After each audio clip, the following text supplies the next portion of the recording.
Just off the coast of Luzon, occupying the hull of the 7th largest island in the Philippines, sits the province of Occidental Mindoro. Located on the southern region of Luzon and the western half of Mindoro Island, the shores of this province embrace the waves of the South China Sea, Mindoro Strait, and the Verde Island Passage. Its neighbor, Oriental Mindoro, rests on the eastern shores. The province is accessible by land, water, and air. There are 45-minute flights from Manila to the municipality of San Jose on the southern tip of the province. The more common mode of travel, especially by visitors or transients from the north, would be by land and water. One may opt to travel by bus or take their own vehicle for a road trip away from Manila. A comfortable 2 to 3 hour ferry cruise from the Batangas port to the port of Abra de Ilog permits travelers to bring their vehicles along on board, hence the more colloquial term Roro, short for roll on and roll off.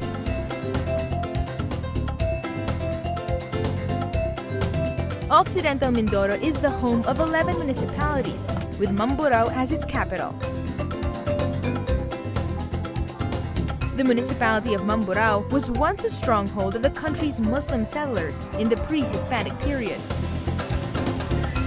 When the Spaniards took over the island and propagated the religion of Christianity, Mindoro would be subject to frequent threats of invasion by pirates and was dubbed as the Pirate Hub at some point. The municipality was declared the capital of Occidental Mindoro in the post-colonial years, when the island of Mindoro was officially divided into 2 separate provinces. Today, it still remains to be the provincial capital and commercial center.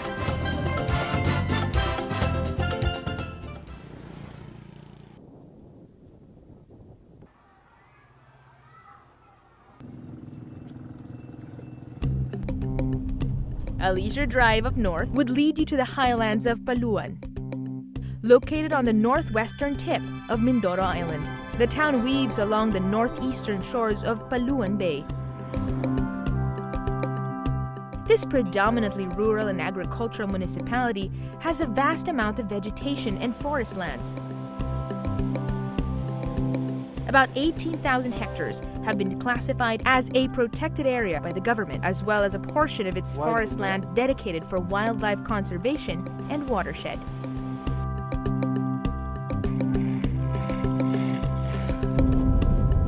Resting on the slopes of Mount Calavite is a wildlife sanctuary. Local and foreign conservationists and environmental advocates have contributed to the preservation of its biodiversity. The International Union for Conservation of Nature classified a number of endemic species as threatened. Among these are the native buffalo, the tamarao, the Mindoro striped-faced fruit bat, the Mindoro bleeding heart pigeon, the Tarictic hornbill, the spotted imperial pigeon, among others.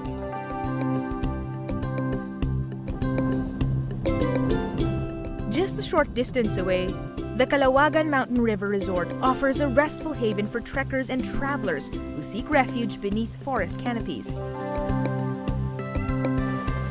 The resort received an accolade from the government for having the cleanest inland body of water.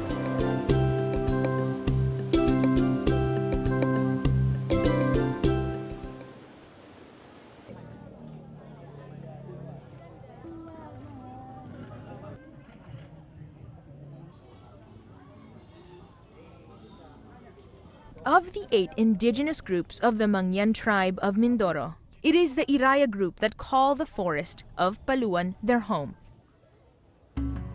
This particular group may have retreated to the highlands, further away from the demands of the modern world.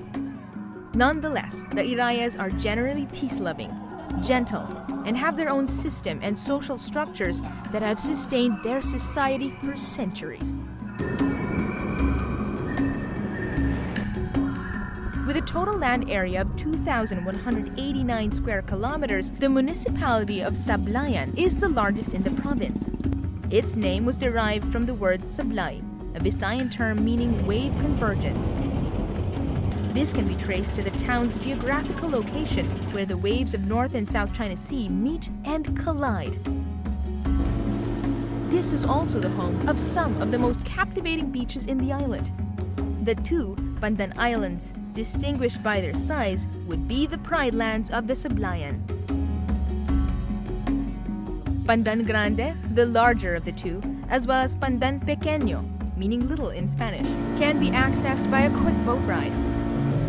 However, visitors of the adventurous sort may opt to zip their way instead. From the Sablayan main cliff, you can cross 1.5 kilometers and reach Pandan Pequeño Island in less than 5 minutes, courtesy of this innovative zip line, which even allows a return trip. Now that's what you call island hopping.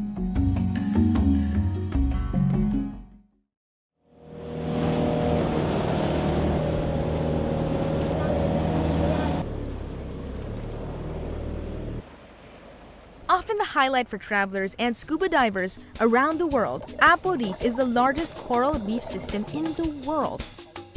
Measuring 34 square kilometers, it is home to one of the richest and most diverse marine species in the country. Thus, it is closely protected by the Apo Reef Natural Park. The reef is surrounded by uninhabited islands. The largest is Apo Island.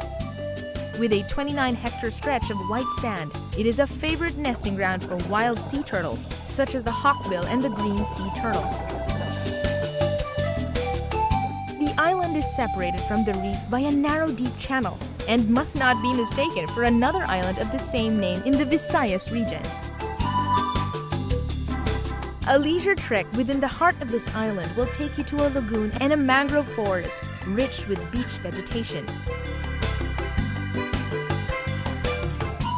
If you can stay still and listen closely enough, you might even hear the songs and the sounds of the various bird species that dwell within the lush forest canopies.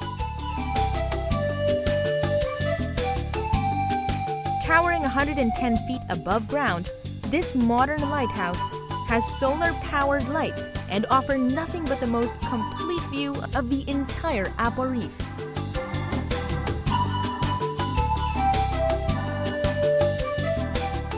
The original tower, known as the Apo Reef Light, was erected during the American period and was the tallest lighthouse tower in the country.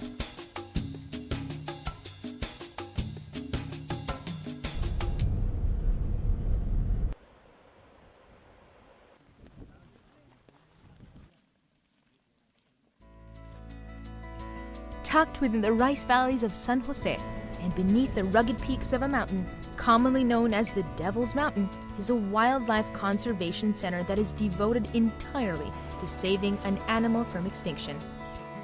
The tamarao, a native buffalo, can only be found within the forests of Mindoro, and sadly, less than 300 of their species remain on this planet. The Tamarao Gene Pool Farm is a 280-hectare protected area that was established in 1980 as a breeding facility for the Philippines' own buffalo, the Tamarao. This mammal, also known as the Mindoro dwarf buffalo, can be distinguished from its more popular cousin, the Calabao, by its size and its horns. The snout of the Tamarao has a pair of relatively straight horns that point backwards. Typically solitary and gentle, the grass-eating mammal was declared critically endangered by year 2000, hitting an alarming population of only 187 from 10,000 in the 1900s. This critical state pushed the creation of the breeding facilities whose efforts continue to reap positive results. Kasi naging naging isang regular activity ng Tamarao Conservation Program, yung bilangin yung Tamarao. Nag-start tayo is year 2000. Ang bilang ng Tamarao noon is 154. Isa ngayon, tuloy-tuloy yun, yearly na ginagawa ito. Ngayon nga, last April 2015, mayroon tayong 405. Today, only one Tamarao lives in the facility, as the numbers grow out into the wild. Born and raised within the sheltered confines of the Gene Pool Farm, it would not be equipped with proper survival conditioning it needs to survive out in the wild.